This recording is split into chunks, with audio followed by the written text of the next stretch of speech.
السلام علیکم ورحمۃ اللہ وبرکاتہ۔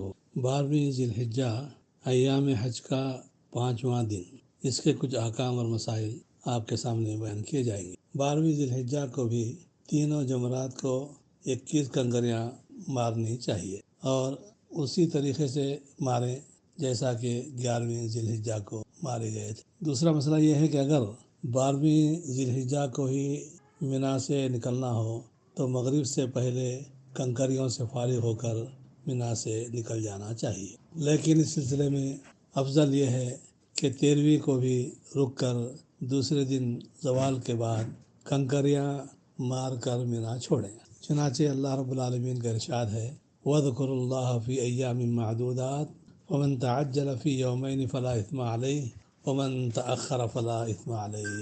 سورہ بقرہ آیت نمبر 203۔ یعنی اور اللہ تعالیٰ کو یاد کریں ان گنتی کے چند دنوں میں، 2 دن کی جلدی کرنے والے پر بھی کوئی گناہ نہیں اور جو پیچھے رہ جائے اس پر بھی کوئی گناہ نہیں۔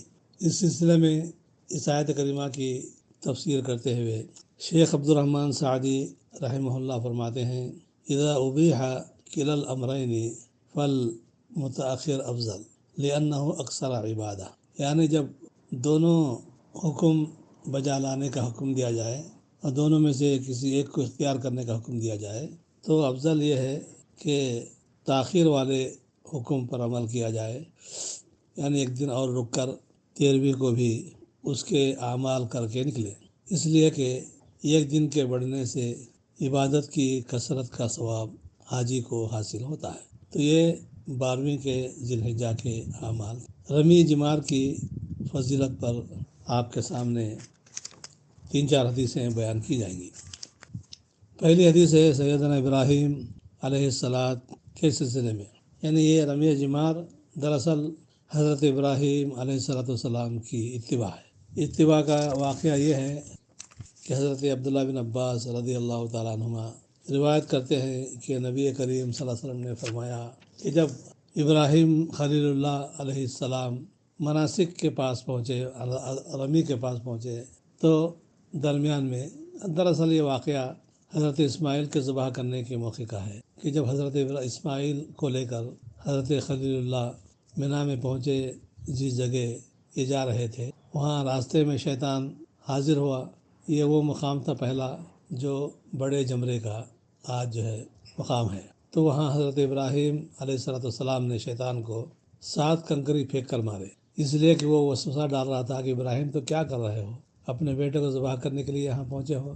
یعنی وسوسے ڈال رہا تھا کہ اللہ نے تم کو کوئی واضح حکم نہیں دیا ہے، بس خواب دکھایا ہے، تو یہ سمجھ گئے کہ یہ شیطانی وسوسہ ہے، تو انہوں نے وہاں 7 کنکری مار کر شیطان کو بھگا دیا۔ اور جس جذبے سے مارا تھا حضرت ابراہیم خلیل اللہ نے تو وہ زمین میں گڑ گیا، پھر وہاں سے وہ نکلا اور بھاگا، اور درمیانی جمرے کے پاس جب حضرت ابراہیم پہنچے چلتے چلتے بیٹے کو لے کر، تو وہاں پھر حاضر ہوا شیطان، اور حضرت ابراہیم خلیل اللہ نے وہاں بھی اسے 7 کنکریاں ماری، پھر وہ زمین پر گر پڑا۔ حضرت ابراہیم آگے بڑھے بیٹے کو لے کر چھوٹے جمرے کے پاس، شیطان وہاں بھی پہنچا تو حضرت خلیل نے وہاں بھی اسے 7 کنکریاں ماری۔ اس حدیث کو امام حاکم نے بیان کیا ہے اور بخاری اور مسلم کی شرط پر صحیح کہا ہے، اور امام البانی رحمۃ اللہ علیہ نے بھی الترغیب و ترہیب کے اندر انہوں نے اس کو صحیح قرار دیا ہے۔ دوسری حدیث ہے حضرت ابراہیم علیہ السلام کی ان کنکریوں کے واقعے پر کہ اللہ رب العالمین نے ان کی ادا کو ایسے قبول کیا کہ اللہ تعالیٰ نے اب ہر کنکری مارنے والے کے گناہ کبیرہ معاف کرنے کا اعلان فرمایا۔ چنانچہ نبی کریم صلی اللہ علیہ وسلم فرماتے ہیں، حضرت عبداللہ بن عمر کی روایت ہے رضی اللہ تعالیٰ عنہما، وَأَمَّا رَمْيُكَ الْجِمَارَ، کہ تمہارا رمی جمار کرنا، تینوں رمیوں تینوں جمرات کو کنکریاں مارنا، فَلَكَ بِكُلِّ حَسَاةٍ رَمَيْتَهَا تَكْفِيرُ كَبِيرَةٍ مِّنَ الْمُوبِقَاتِ، یعنی تمہارا ہر کنکری کا مارنا تمہارے لیے، ہر کنکری کے بدلے میں اللہ رب العالمین ایک گناہ کبیرہ معاف فرماتا ہے۔ اس حدیث کو بھی امام البانی رحمۃ اللہ علیہ نے صحیح کہا ہے الترغیب و ترہیب میں، اور ابن حبان نے بھی صحیح کہا ہے، اور ابن حبان کی تصحیح میں امام البانی نے اس کو حسن کہا ہے۔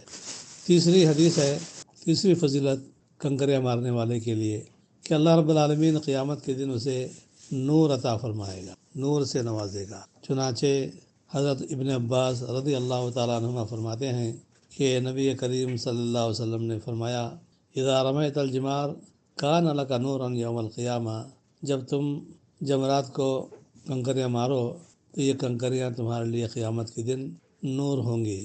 یہ مسند بزار کی روایت ہے۔ اس روایت میں ایک راوی ہے صالح، جس کو ضعیف کہا گیا ہے، لیکن امام البانی رحمۃ اللہ علیہ نے اس کو صحیح کہا ہے، الترغیب میں بھی اور سلسلۃ الاحادیث الصحیحہ میں بھی۔ اب رمی جمار کی کنکریاں مارنے کی چوتھی فضیلت پر حدیث سنیے کہ اللہ رب العالمین رمی جمار کرنے والے کی کنکریوں کو اپنے پاس جمع فرماتا ہے، اسٹاک کرتا ہے، اور بندہ قیامت کے دن ان کنکریوں کا ثواب وہاں پائے گا۔ چنانچہ حضرت عبادہ بن صامت رضی اللہ تعالیٰ عنہ سے روایت ہے کہ نبی کریم صلی اللہ علیہ وسلم نے فرمایا، وَأَمَّا رَمْيُكَ الْجِمَارِ فَقَدْ قَالَ اللَّهُ تَبَارَكَ وَتَعَالَى فَلَا تَعْلَمُ نَفْسٌ مَّا أُخْفِيَ لَهُم مِّن قُرَّةِ أَعْيُنٍ جَزَاءً بِمَا كَانُوا يَعْمَلُونَ۔ حضور نے فرمایا کہ تمہارا جمرات کو کنکریاں مارنا، اس کا ثواب کیا ہے؟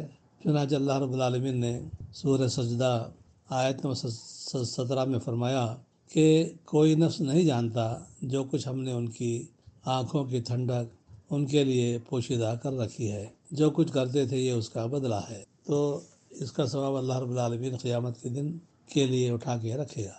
اب ایک بات یاد رکھیں کہ یہ جو جمرات کی رمی ہے، کنکریاں مارنا ہے، یہ حج کے واجبات میں سے ہے، جس کے ترک پر فدیہ واجب ہے۔